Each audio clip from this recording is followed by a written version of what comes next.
समाज जागृत होऊन उपयोग नाही.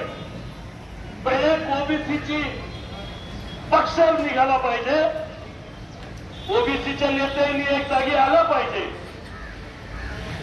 कोणी बीजेपीच्या दावणीला बांधून समाजाचे प्रश्न सोडू शकत नाही. कोणी राष्ट्रवादीच्या दावणीला बांधून समाजाचे प्रश्न सोडत नाही. ते फक्त सोडू शकता तुम्ही तुमच्या अधिकाराने. तुम्ही तुमची सत्ता आणली. एक वेळेस 5 वर्ष नाही येणार तुमचे आमदार, काय फरक पडत नाही. आमचे बापदादे 100-100 वर्ष कष्ट करून जगलेले आहे. काही फरक पडत नाही या सत्तेने. परंतु तुमची ताकद दाखवायची असेल तो ओबीसीचा पक्ष निर्माण करून जे कोणी त्या सत्ताधाऱ्याच्या बाजूला निघून ओबीसी पक्ष स्थापन करेल त्याच्यात येईल.